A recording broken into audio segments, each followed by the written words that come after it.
Donald Trump's great speech or the Democrats' reaction? It's a tough call. You know, you came to this speech with me a couple of years ago, and what a contrast from what you saw and what we listened to last night. I mean, that's what leadership sounds like, and I can understand from a Democratic perspective that would be hard to listen to because he was telling the truth. He campaigned on many, many promises. He's delivering on those promises, and I always hope for a little bit of bipartisanship, because we have slim margins, and, you know, it would be nice to have Democratic support, at least from swing state candidates.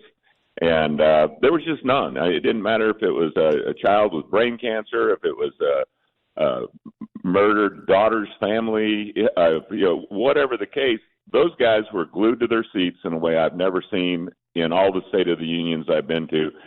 Trump was on fire. No doubt he was spiking the football, but after what he's been through, all the prosecutions, persecutions, everything that's been done to him, I told him at the end of the speech, you earned this night, and he did. So you got a chance to spend a couple of moments with the president as he was, I'm assuming, walking out of the chamber. And was he feeling pretty good after the speech based on your conversation? I think he was. He looked like he was satisfied with his speech, had a look of contentment, not arrogance. He patted me on the stomach and thanked me. I told him he worked his ass off, which he did. And he goes, we worked hard. And I thought he delivered a great speech, a lot of good message, a lot of content. You really had to be on fast forward to keep up with him because he's moving at the speed of Trump, just like he has since he took the inauguration on January 20th. And I don't disagree that he's done more in these first 40 days or whatever it's been than Biden did in the last 4 years. And like I said, you remember the speech you watched, and was it anything close? No, I mean, first of all, I was there with Biden, and it was the year that Marjorie Taylor Greene had words with Biden up on the stage, but it was nothing like what we saw yesterday, last night. I mean, decorum and dignity are gone from the Democrat Party. And I thought it was interesting, too, Congressman, because I actually suggested that one of the things that Trump needs to do is he needs to call the Democrats out, because clearly they're not going to be applauding or acknowledging in a positive way the great American stories that Donald Trump was about to talk about. So Democrats sitting before me, for just this one night, why not join us in celebrating so many incredible wins for America? For the good of our nation, let's work together and let's truly make America great again. And, you know, there was a lot of content to this speech. I mean, he wants to, and I had mentioned this earlier, shipbuilding push to counter China. He wants a missile protection system similar to Israel. He has executive ordered English as the official language for the United States of America. Imagine that.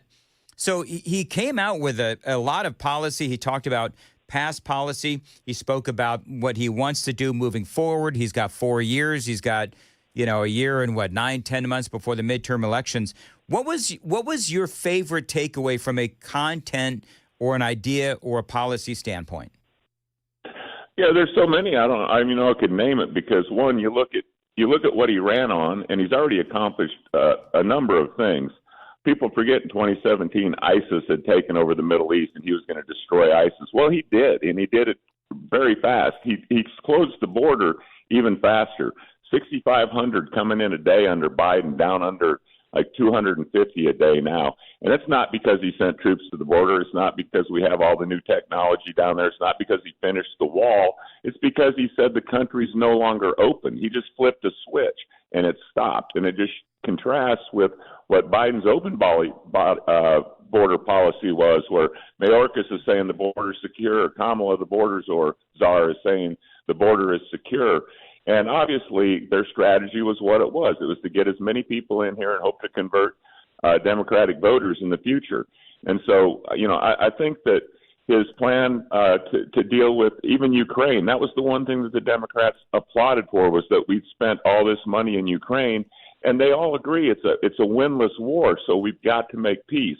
I like what he talked about Europe stepping up and doing their part. People say, oh, you're turning your back on NATO. He's not doing that at all. He's telling NATO and the European countries especially, this is going on in your backyard. You need to be big boys and girls, step up and do your share. We've got bigger fish to fry in the Indo-Pacific with China and what they're doing. We're going to be there for you, but you need to do more there so we can do more with China. And his policies, it's just like he rattled them off one at a time. They're so upset about Doge that, I think they were instructed to stay glued to their seats. I think that was an order from the top. But, there was just nothing that they were willing to give him. I think I don't really have I like the line when he said, I'm going to get rid of the corruption in the DOJ and FBI where they weaponize against their political opponents like me. And then he looked at him and said, how did that work out? I think that was my favorite one-liner of the night because it's true. The American people saw through that facade. They saw what they were doing to him. They saw it was unfair. And the result was he's standing up there giving a hell of a speech talking about how we're going to move the country forward, where they're sitting there with little silly signs and walking out at various times and protesting and really showing a decorum that I'd never seen before. Do you think, Congressman, and I'm gonna ask you this now. Oh, here. I'm sorry. Jeff ran out of the studio. We got traffic problems. It's raining here in Nashville. Jeff, run a real quick check traffic. Then we're going to get back with Congressman Scott DesJarlais on WTN.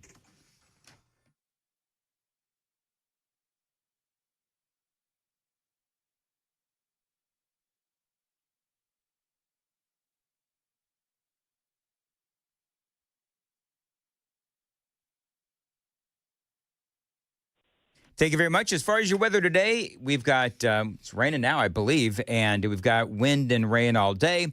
56 degrees is going to be your high, 52 now at Super Talk 99.7 WTN. Congressman Scott DesJarlais joining us. So, Congressman, do you think, and I've been regaling folks listening this morning with all of this audio from CNN and MSNBC, where you have the likes of David Axelrod and others who are just blistering the Democrats for those stupid signs and for staying glued to their seats, not rising to acknowledge the great American stories that Donald Trump was telling.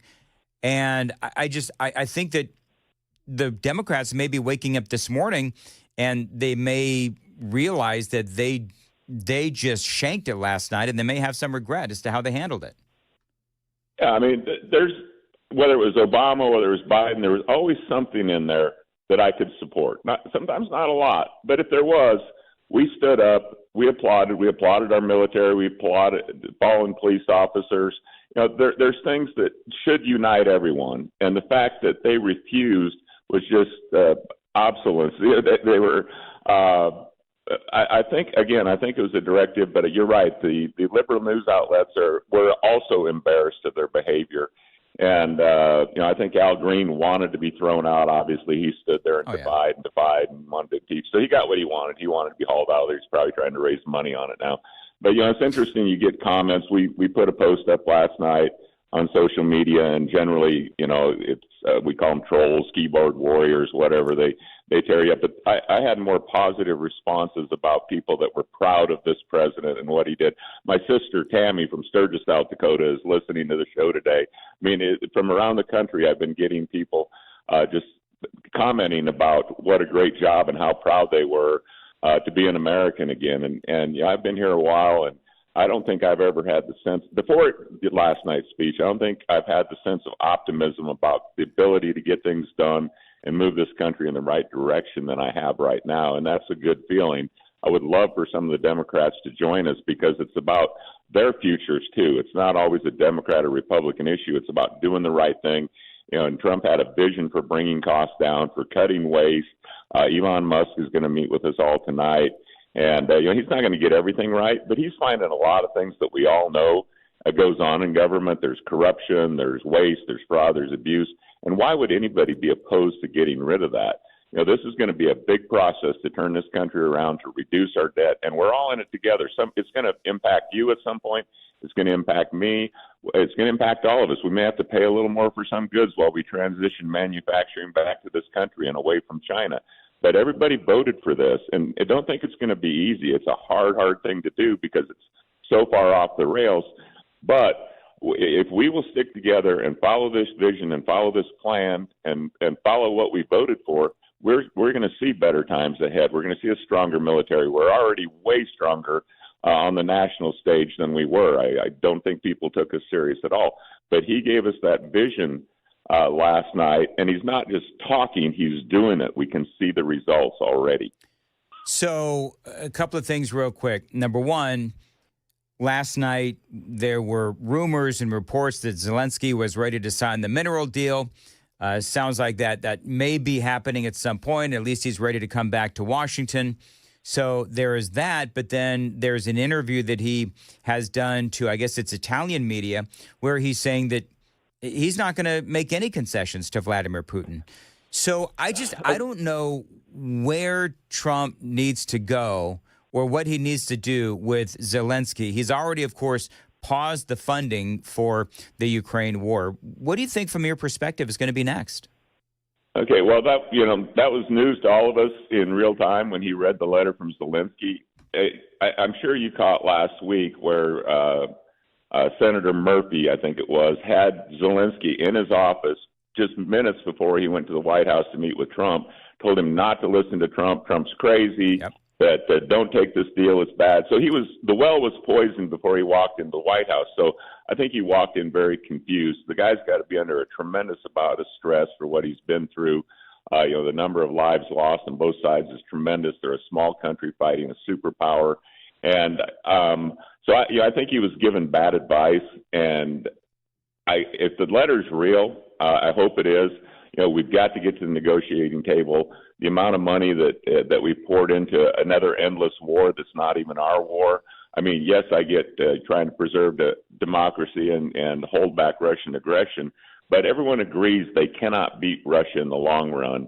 And we're not going to send our own troops. Europe's not going to send their troops in. So I hope that it does come to negotiations sooner than later. It's I've been to Ukraine and it's not a winnable situation. So I love the fact that Trump is working towards peace and there and in the Middle East. I wanted to share my guest last night was a hostage that was held by Hamas.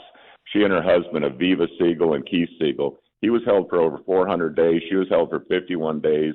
They were taken from a safe room, and they came in my office, spent an hour telling their story in great detail. It was very inspiring, and what he's been able to do in terms of just saying a few words. I want these hostages gone, or all hell's going to break loose. Well, I had two people in my office that were the product of that, and they were here to watch the speech and to thank President Trump for his leadership, and it's great to have a strong leader again. Absolutely. All right, real quick, one of your constituents, JT, loves what you're doing. He has a question about executive orders, and that is, with all of the flurry of executive orders, do you guys now in Congress, do you have to now go back and codify those and make those legal? Where does all that stand?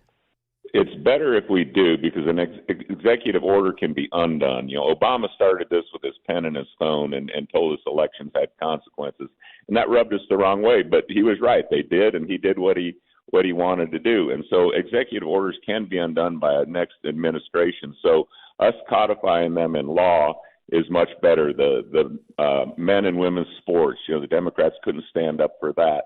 But those kind of things, we need to pass a law to make them permanent. And it's much harder to undo a law than it is an executive order. So, he's laying the groundwork with the executive orders, and so we've got to come together and make some of these permanent. All right, Congressman Scott DesJarlais, always great to have you on, and always appreciate your availability.